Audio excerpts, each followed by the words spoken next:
Hello, my name is Lewis. I have been in the propane industry for about 32 years.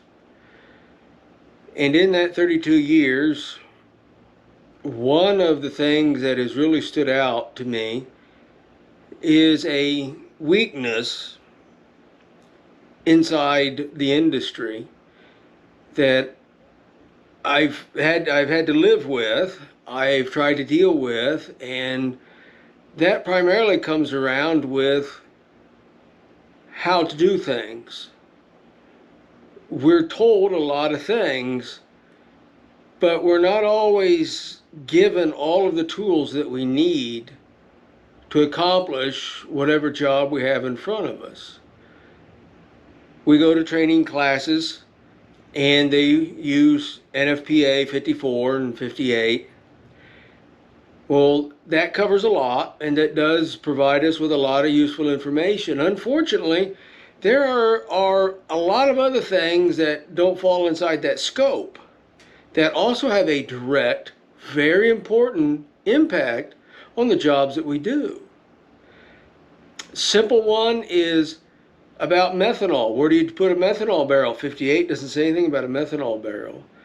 You have to go to NFPA 30, I believe it's 30A, where it's talking about a field that's not directly related with propane. But inside there you find out where a methanol barrel is to be stored in relation to a point of transfer at your facility, or what was my facility, or any of the facilities I've worked at. And then how do you bond, how do you ground, what's required, and that's just one small thing. And we're not really told this stuff. We are expected to figure a lot of things out on our own. And we do. I had no choice. You have already gone through that and you found out you really don't have a lot of choice. You have to figure these things out. And you really hope that what you're doing is right. Well, now that I'm more on the rail side and on the truck loading side of things, I found out the same problem exists. It's just on a different scale. And I've often asked and often wondered, what's out there? Who's out there? Who's got any information? Who can share anything? And I guess what I'm coming to the realization is well, maybe that somebody has to be me to get the ball going. And so that's what I'm going to try to do. And I've talked myself out of this several times because I am painfully aware of my shortcomings. I am painfully aware that I don't know it all. I acknowledge it, even though I'm in there trying. There's still small things and probably some very big potential things that I'm not doing right.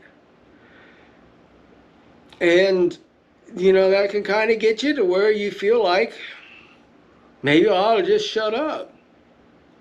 But then again, that's also part of our problem, is it's too easy to shut up. I'm hoping that with these videos coming out, that whether you agree with them or disagree with them, maybe it will prompt you or somebody else out there, or several of yous, to create your own videos to show how you do it. You can reference my stuff and say, yeah, what he's doing is good to a point, and after that it's not good at all. Or it's anything from really good to really bad. And so I thought, if I just get him out there, maybe get the conversation going, getting things going, because a lot of our training videos are shot where they demonstrate things in a nice, clean, dry environment where everything is staged. My life isn't staged. I don't always work in a nice, clean environment. I have to repair things just like you do. In the snow, the rain, the cold, the heat. And what does that look like? And so I'm putting them out there. They are not that heavily edited, simply because I just wanted to have a very real feel to it. As you look at it and watch these videos, you're probably going to find a lot of things, maybe small things, maybe big things, that you're saying, wow, he really's not doing that right or whatever. Well, you know what? I'm just showing you the way I do things. And all these videos may come across as crude or unrefined. That is a direct reflection of me. I am crude. I am unrefined. I am just me. I don't know how else. So when you see this, and it's like, I'm just trying to give you as real and as honest a shot at how I do things and why I do things. And I'm hoping that that will encourage you. And that's really one of the main things I also want to get across is those of you that are out there that where a lot is put on your shoulders. I hope that I can give you some personal encouragement, some professional encouragement, and help point you toward people that can get you real world answers. Wherever you're at, wherever your facility is, even though there's room for improvement, hopefully you'll get some encouragement. I want to give you some encouragement that a lot of what you're doing, if not most of what you're doing, is really good. You're doing really well. We all have holes in our procedures. We all have holes in how we handle things. And until enough of us are willing to be vulnerable and honest and open about this is where we're at, and being open to criticism, the industry as a whole isn't going to get that much better that much faster. And I really want to see this industry continue to raise itself up. One of the problems in the propane industry is the mindset of, you ain't going to tell me nothing. I know enough. Who are you to tell me? I wish I could say I've never had that attitude, but I'd be lying to you if I did, because I've been guilty of that myself. It stunts us. It limits us. It is us putting blinders on when we aren't willing to be open, when we aren't willing to see, when we aren't willing to think things out. Because it's human nature, we generally don't like to be told what to do. And I have a bit of a rebellious streak when it comes to that. I acknowledge that it's one of my strengths, but it's also a great big weakness. And this independent attitude that we have is one of the great things about the propane industry. That attitude of, you're going to do it. You are independent. You can think for yourself. You can do for yourself. That is one of the most endearing things I've ever known about the propane industry. We just don't roll over.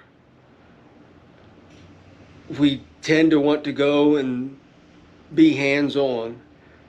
Well, that's also one of our big vulnerabilities. And as we face this, one of the ways how we respond to that when somebody can't we won't listen to other people. We won't entertain a different point of view.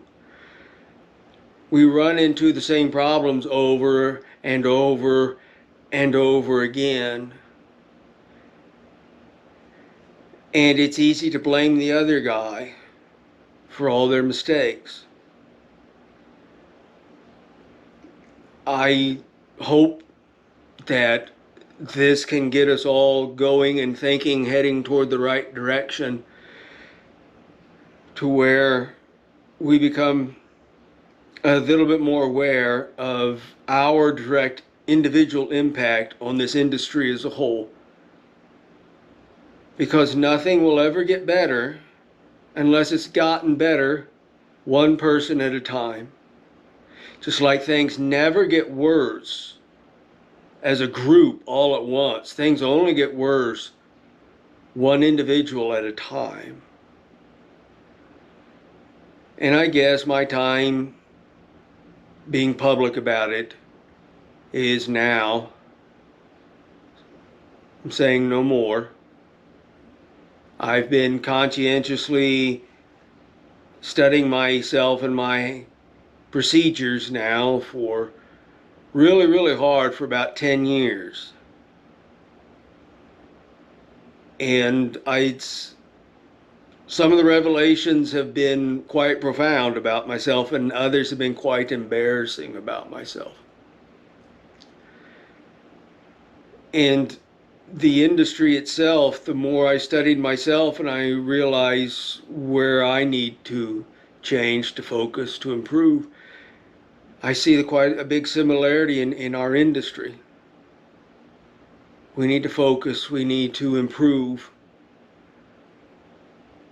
And it takes all of us, just each one, every day, deciding, I'm going to take that little bit of extra effort and I'm going to do today what will make not just my tomorrow, but everybody else's tomorrow better, easier, safer.